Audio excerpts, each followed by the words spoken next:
On my wedding day, my name, Catherine, echoed through a chapel filled with guests, yet not a single person from my own family stood to greet me. 3 empty rows stared back at me, like a punishment I still did not understand. The scent of lilies at the lakeside vineyard hung heavy, but it could not mask the cold, metallic sting of being cast out. And just when I thought abandonment was the worst they could do, my father, Frank, proved me wrong. He did not merely boycott my joy, he signaled with crushing finality that I was no longer part of this family. Have you ever felt like the invisible one in your own family? Share your story in the comments below. I would truly love to know who belongs to our community. The reception was in full swing at the lakeside vineyard, a blur of clinking crystal and carefully orchestrated laughter. Trevor was spinning me on the dance floor, his hand warm and steady on the small of my back. To our guests, it looked like the happiest night of my life. To me, it felt like the first day of a long overdue liquidation. My family had boycotted the ceremony, sending a clear message that their stock in my life had dropped to zero. But Frank, my father, was still trying to trade on old credit. I stepped away from the music to find a moment of quiet in the bridal suite. That was when my phone vibrated. A text from Frank. There were no congratulations, no "you looked beautiful," and certainly no apology for those 3 empty rows in the chapel. It was an invoice disguised as a demand. He told me that Tyler's wedding was scheduled for August, and they needed $8,400 to secure the lakeside venue by tomorrow morning. He actually had the audacity to write, "Since you saved so much money by not having a family at your wedding, you will pay this deposit for your brother. It is only fair." I sat on the edge of the velvet chaise, my white lace train pooling on the floor like spilled milk. I did not feel the heat of indignation or the sting of tears. Those emotions were too expensive, and I was done spending them on him. Instead, I felt a cool, clinical clarity. I realized then that my relationship with my family had never been built on love. It had been a subscription service, and I was the one footing the bill for everyone else's premium features. My compassion had been a luxury they had overdrafted for years. This was no longer a family drama. It was an accounting error, and I was finally correcting the books. I opened my banking app with steady fingers. I did not ask Trevor for his opinion, and I did not pause to second-guess the fallout. I typed in the transfer amount, exactly $1. In the memo line, I did not unleash a wall of angry text. I kept it professional. I wrote, "Best wishes for Tyler. You are going to need it." I hit send and watched the confirmation screen glow in the dimly lit room.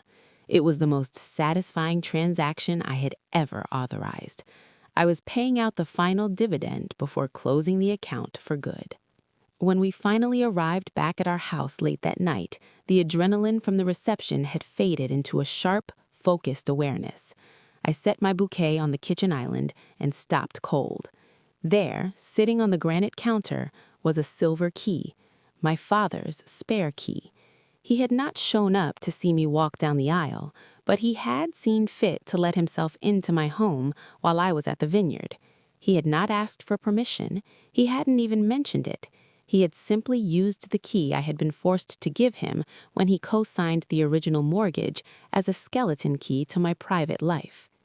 I did not call him to scream. I did not demand an explanation. I looked at that key and saw it for what it was, a physical anchor to a past I was leaving behind. I picked up my phone and called a 24-hour locksmith. On my wedding night, while other brides were opening envelopes and finishing the last of the champagne, I was standing in my foyer watching a professional drill out the old cylinders. The sound of metal grinding was the only music I wanted to hear. By 2 in the morning, every lock on every door was new. The locksmith handed me a heavy ring of brass keys, and for the first time in my life, I felt like the air in my own house truly belonged to me. My father had spent 29 years treating my boundaries like suggestions, but the rules of engagement had officially changed. I gathered the old keys and the one he had left on my counter and dropped them into the bottom of the trash can. The subscription had officially expired. I went to bed knowing that when the sun rose, I would not just be a wife or a paramedic, I would be the sole architect of my own safety. As I sat in the stillness of my newly secured home, I did not feel like a newlywed basking in the glow of a reception. I felt like a forensic accountant reviewing a bankrupt estate. For years, I had been the silent investor in my father's version of a family, and it was time to audit the books. I pulled out my old notebooks from my time in school, the pages stained with coffee and the exhaustion of 18-hour days. To the neighbors in our small Michigan town, Frank was the hero ex-fire captain, the man who saved homes. But in our house, he was the man who specialized in debt collection. When I decided to become a paramedic, he offered to help with my tuition. He paid for exactly one semester. It was $12,350. At the time, I thought it was a gift. I quickly learned it was a high-interest loan on my autonomy. For the next 3 years, while I worked 3 jobs to pay for the rest of my degree, Frank used that single semester as a leash. Every time I tried to set a boundary, or every time I said no to one of his demands, the ledger came out. "How can you be so ungrateful?" he would ask. "After I struggled to put you through school." He would recount that one payment as if he had funded a medical degree at Harvard. Meanwhile, I was pulling double shifts on an ambulance and waitressing on the weekends, just to afford my textbooks and rent. I remember the day Tyler turned 21. My father bought him a brand new truck outright, cash, no cosigner, no invisible strings. When I asked why Tyler got a vehicle while I was still driving a sedan with a failing transmission, my father's face went hard. "Tyler has a future he needs to build," he said. "You are a girl, Catherine. You will just get married and let someone else take care of you. Stop being so sensitive." This brought me to the reality of being the survivor in a house built on favoritism. For years, I believed that if I just worked harder, if I was just more useful, the ledger would eventually balance. But silence is not always peace. Sometimes it is a survival mechanism. I was trapped by the invisible chains of a survivor, living in a house without songbirds, where every interaction was a transaction. I had been groomed to believe that my only value was what I could provide for Frank's legacy in Tyler's comfort. I stayed quiet, not because I was weak, but because I was waiting for the moment I had enough equity to buy my own freedom. I had already repaid that $12,350. I did it 6 months ago, with interest. I calculated it myself based on market rates. I did not want to owe them a single cent of emotional equity. I had sent the final check with a certified letter, which Frank had likely ignored until he needed that $8,400 for Tyler's vineyard wedding. Looking at the new brass keys on my counter, I realized that I was no longer a shareholder in their toxicity. I had liquidated my emotional assets and moved them to a new account. Tyler had lived his entire life on handouts, a golden child whose glitter was financed by my labor and our father's misplaced pride. He had luxury cars and zero work ethic, while I had scars from trauma calls and a bank account that I owned entirely. The ledger was finally closed, and for the first time, I was no longer looking for a way to pay back a debt I had never actually owed. I was finally looking at a surplus of self-respect. The court summons did not arrive with a dramatic knock. It was left in my mailbox, tucked between a flyer for a lawn care service and a bill for our honeymoon insurance. The envelope was thick and heavy, and it bore a bright red seal from the county clerk's office. I did not let my hand shake as I tore it open. I stood on my porch, the Michigan winter wind biting at my face, and read the words that officially declared my father and brother my legal adversaries. Frank was accusing me of misappropriating $16,800 from my late mother's supplementary life insurance policy. The claim was as detailed as it was delusional. He alleged that during my mother's final weeks in the hospital, I had used my medical credentials and my status as her primary caregiver to forge her signature on a beneficiary change form. He painted a picture of a predatory daughter, someone who had seen an opportunity in a dying woman's confusion and snatched it away from the rightful heir, my brother, Tyler. It was a strategic masterpiece of character assassination. By using my profession against me, he was not just coming for my bank account, he was coming for my license. He knew that as a paramedic, my career was built on trust. If I were even suspected of financial elder abuse, my clearance at the department would be suspended immediately. He was not just trying to get Tyler's wedding deposit. He was trying to burn my entire world to the ground to keep his golden sun warm. This is the trap of normalized cruelty. To the outside world, it looked like a father seeking justice for a stolen legacy. But inside the four walls of our history, this was just another Tuesday. Frank had spent decades normalizing the idea that my life and my assets were simply a backup bank for Tyler's failures. In his mind, he was not committing perjury or destroying his daughter. He was merely redistributing resources to where they were needed most. To a man like Frank, the survival of the family name, embodied entirely by Tyler, was worth any cost, especially if someone else was paying for it. His entitlement had grown so profound that he genuinely believed my refusal to pay was a form of theft.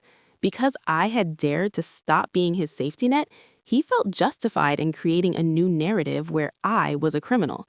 He had normalized the exploitation of my labor for so long that my autonomy felt like an act of war to him. He did not see a daughter standing up for herself. He saw a rogue asset that needed to be brought back into line. The irony was sharp enough to draw blood. They wanted that $16,800 to fund Tyler's dream wedding at the very same lakeside vineyard where they had just left me standing alone at the altar. They wanted me to finance their performance of a perfect family while they actively tried to dismantle the life I had built. I looked at the red seal on the paper and felt a familiar coldness settle over me. This was not a time for grief or reconciliation. This was a battle for my survival. I did not call him to argue. I did not send an angry text. I simply picked up my phone and called a lawyer I had met through a trauma call months earlier. It was time to stop being the useful daughter and start being the unstoppable witness. The doorbell rang at 7:15 in the morning. It was a rhythmic, aggressive pounding that I had been expecting. I looked through the peephole and saw Frank. He was not alone. Two sheriff's deputies stood behind him, their breath misting in the cold Michigan air.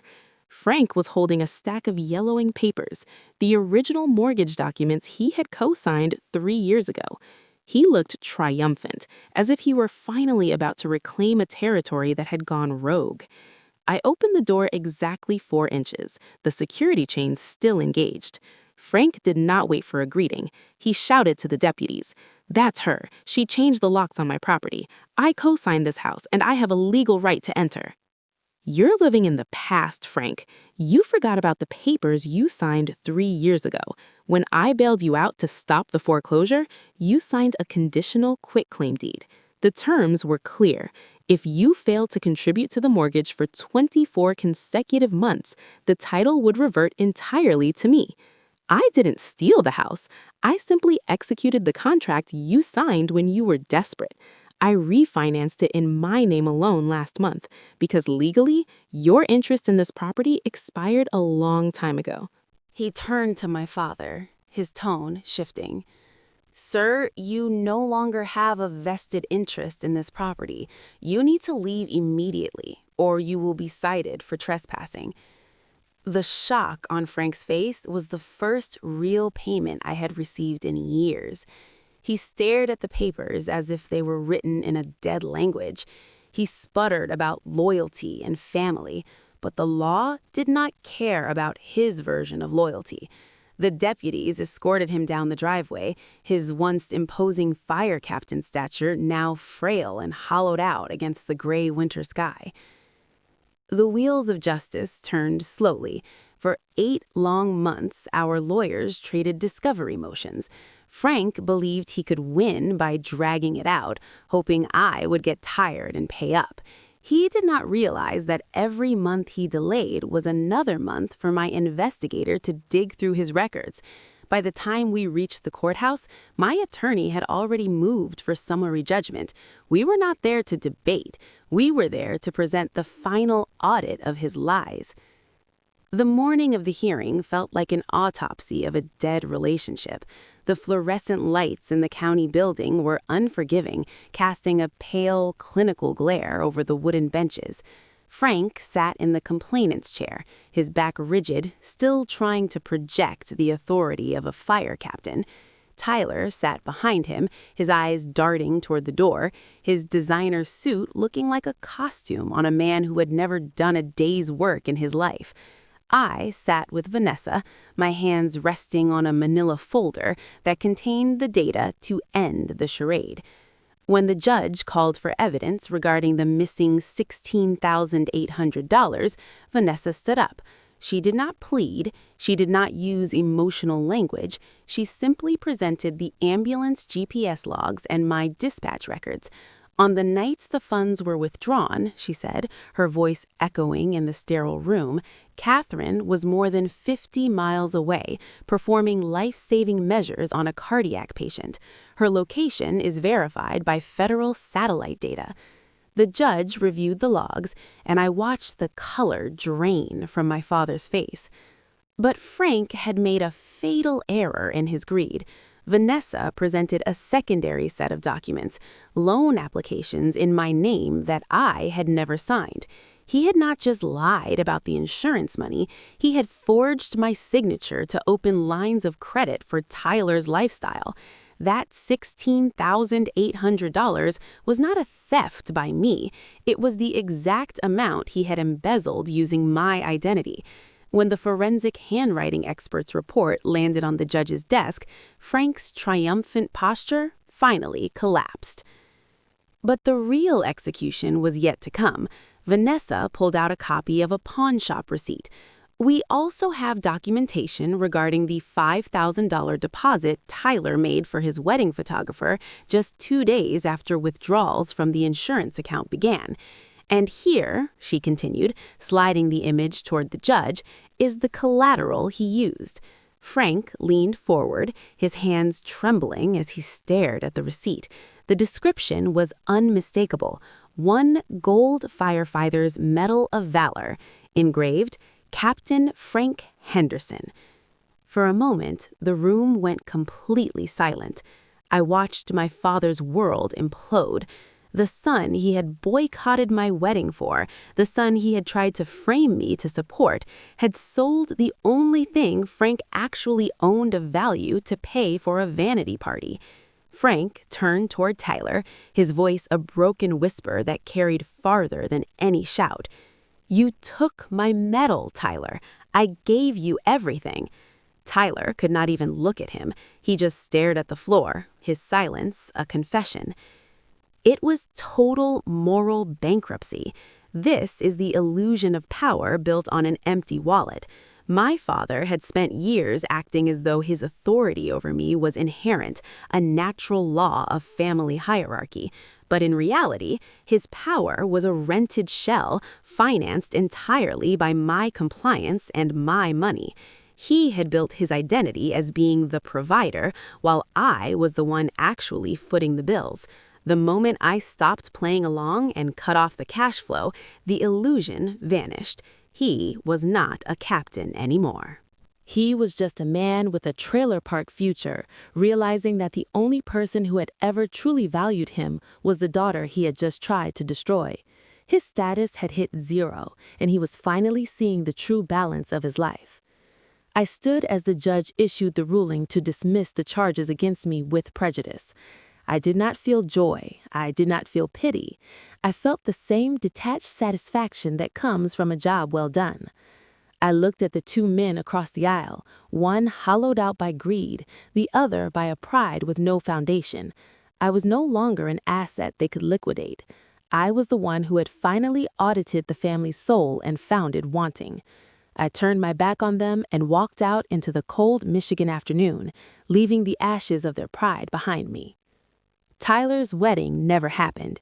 Instead of a vineyard ceremony filled with expensive flowers and fake smiles, he was handed a court date for fraud and identity theft.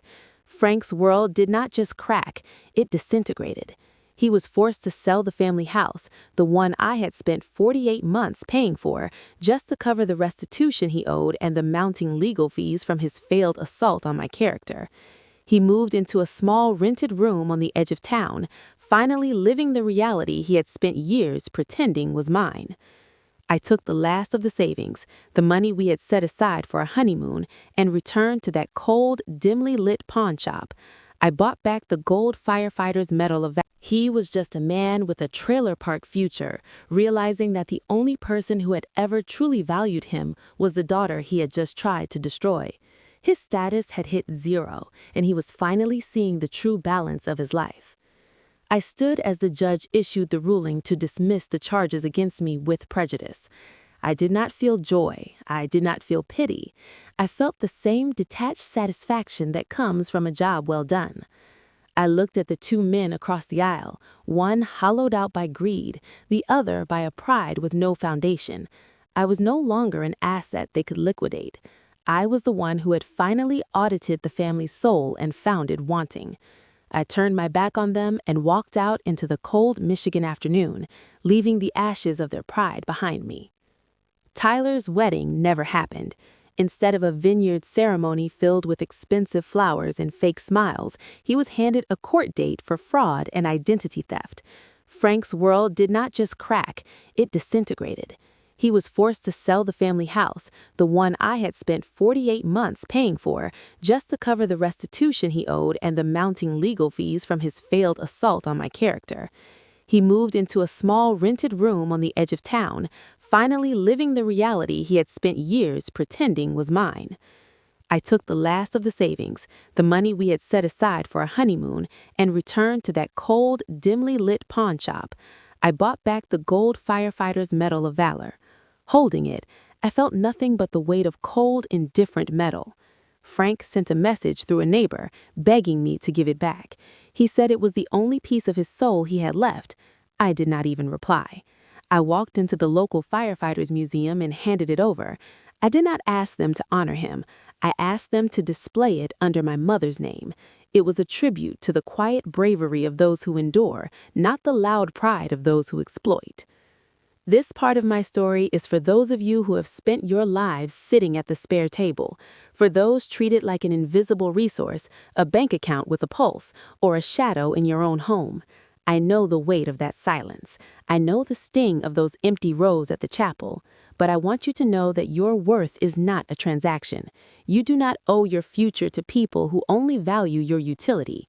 Reclaiming your life is not about vengeance. It is about balance. It is about realizing that the most powerful thing you can ever say to someone who takes you for granted is no. Today, the air feels different. Trevor and I spent the afternoon at the vineyard with my paramedic team. We sat where those empty rows once were, surrounded by people who have seen me at my worst and stayed anyway. I looked out at the lake and realized that I am no longer breathing around a bruise. I have finally found the family I deserve. The ledger is closed, the locks are changed, and for the first time in 29 years, I am finally home. True family consists of the people who show up when you need them, not just those who share your blood. If this story touched you, please share it with someone who needs that extra bit of strength.